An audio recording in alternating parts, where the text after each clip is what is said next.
Hello guys, मैं रमन देव और आज आपके सामने जो पोएम लेकर आ रहा हूँ उस पोएम का नाम है अमेंडा और ये क्लास 10th की पोएम है और पोइट हैं इसके रोबिन क्लिन।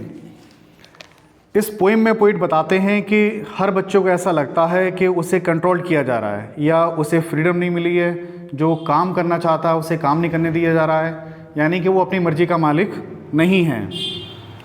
बताते हैं कि every child feels that she or he is controlled and instructed not to do one thing or another. You too may feel that your freedom is curtailed.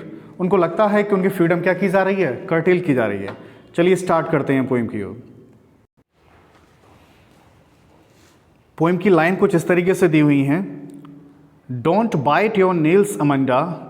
Don't hunch your shoulders, Amanda. Stop that slouching and sit up straight, Amanda. मतलब Amanda एक daughter है और उसकी जो mother है अपनी daughter को scold कर रही है, बीच बीच में उसे डांट रही है उसे कंट्रोल करने के लिए। और वो कह रही है अमेंडा से कि don't bite your nails Amanda, कि अमेंडा क्या मत करो, डोंट बाइट योर नेल्स, कि अपने नेल्स मत चबाओ क्योंकि ये बैड हैबिट होती है। डोंट हंच योर शोल्डर्स, और अपने कंधों को ऐसे झुकाकर मत बैठो, ये अच्छा नहीं है अमेंडा।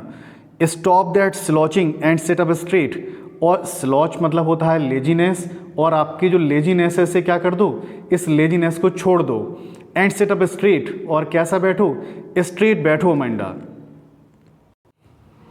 अगर इन लाइंस की हम लिटरेरी डिवाइसेस की बात करें तो इसमें जो दे रखा है don't bite and don't bite, don't bite और डोंट, तो डोंट बाइट और ये डोंट हंच दे रखा है, तो दोनों की मीनिंग डोंट डोंट से हो रही है। तो यहाँ पर जो फिगर ऑफ स्पीच होगी वो हो जाएगी एनाफोरा।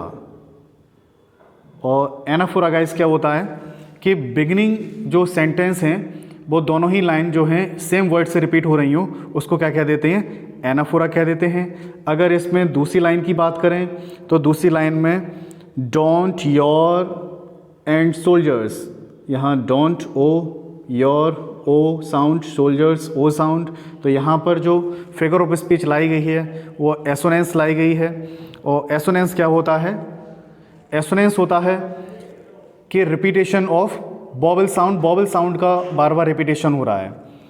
अगर थर्ड लाइन की बात करें तो stop slouching sit up straight, तो स्टॉप यानी कि S, slouching, sit up S, straight, तो यहाँ consonant sound in the beginning of the word बार बार रिपीटेशन हो रहा है। स्टॉप बिगिनिंग में एस दिया है, consonant sound, slouching, sit and straight, तो इसका मतलब इसमें क्या हो रहा है, अलिट्रेशन है इसमें।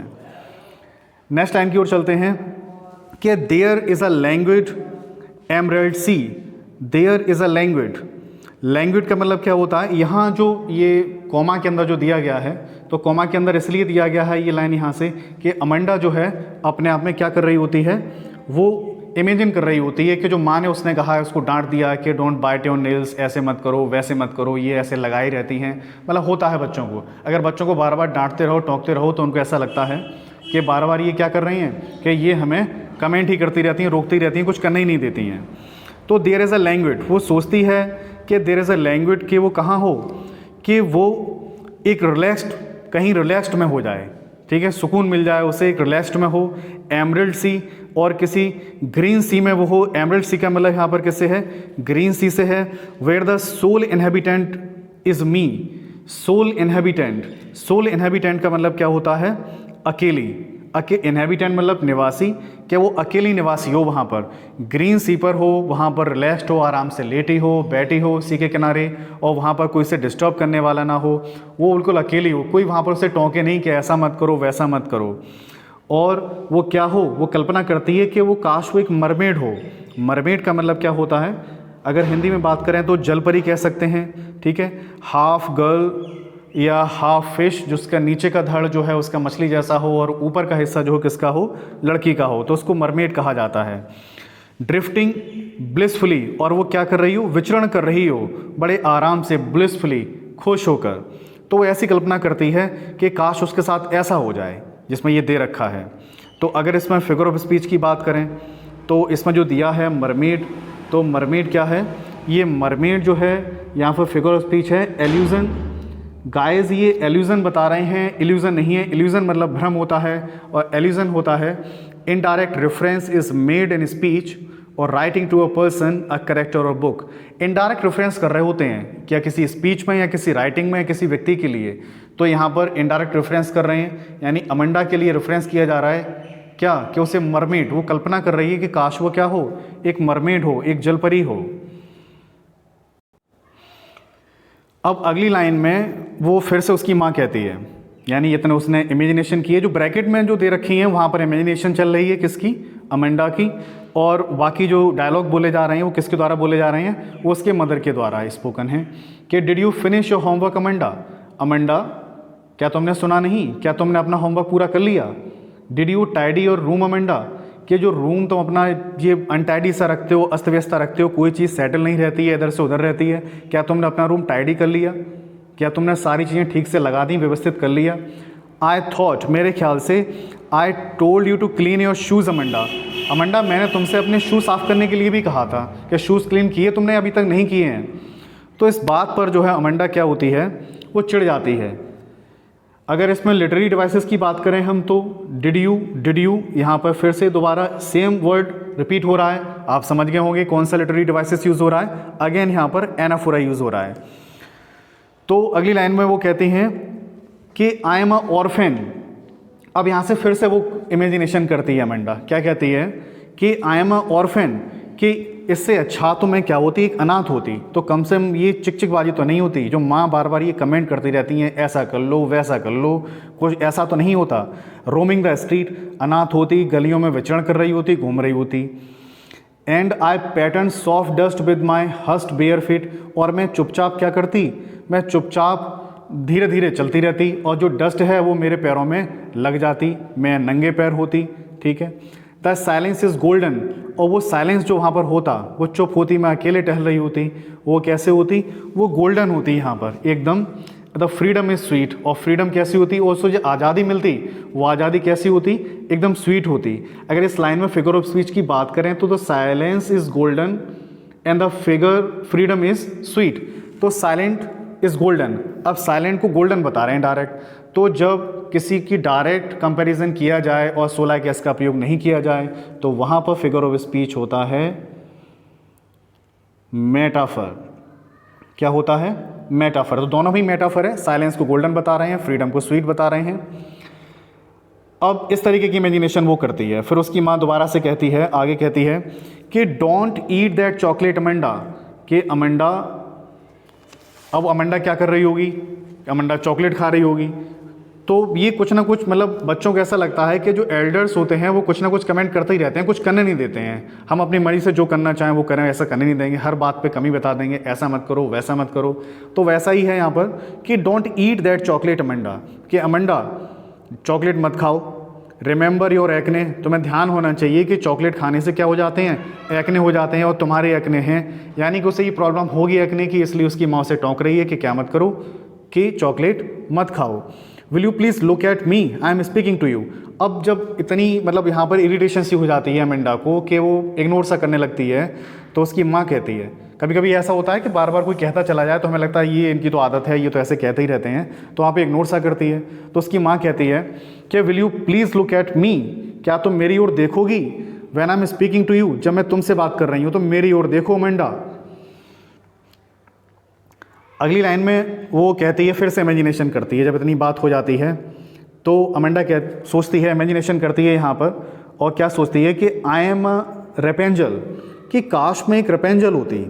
रेपेंजल बेसिकली क्या है, रेपेंजल एक फेयरी टेल है, ब्यूटीफुल एक्ट्रेस है रेपेंजल, और उसमें एक कहानी दिखाई गई, आप देख सकते हैं, बच्चे इस कहानी को देखते हैं। रेपेंजल एक ब्यूटीफुल एक्ट्रेस है और जिसका पालन पोषण एक डायन ने किया होता है।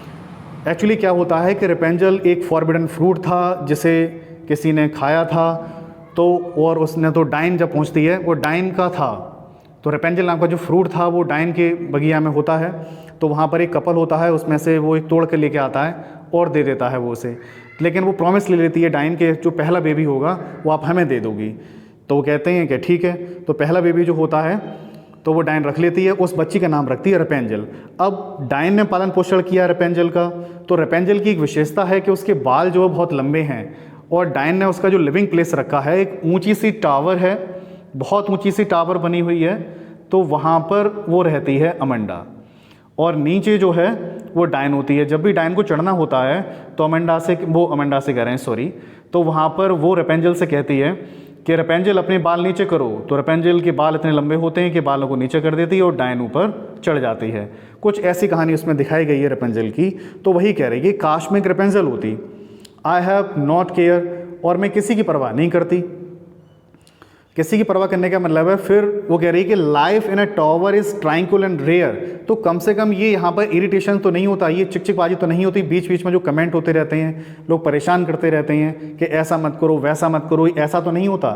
लाइफ इन अ टावर, अगर वो टावर में रह रही होती रेपेंजल की तरह इस ट्रायंगुलर, तो वो कैसी होती, शांत होती। ट्रायंगुलर मीन्स क्या होता है, शांत होना, तो वो ट्रायंगुलर में होती एंड रेयर, ठीक है।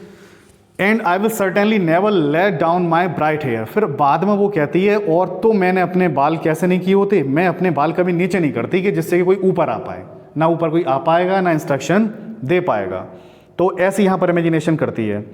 अगर यहाँ पर फिगर ऑफ स्पीच की बात करें तो रेपेंजल का मतलब है यहाँ पर क्या है कि यहाँ पर एल्यूजन हो रहा है, दोबारा से एल्यूजन मैंने बताया था, इनडायरेक्ट रेफरेंस हो रहा है किसी व्यक्ति के लिए कि क्योंकि वो क्या बताया जा रहा है तो अमेंडा, लेकिन मानकर क्या चल रहा है यहाँ पर, वो कह रही कि मैं क्या होती, मैं रेपेंजल होती, तो यहाँ पर क्या हो जाएगा, एल्यूजन हो जाएगा।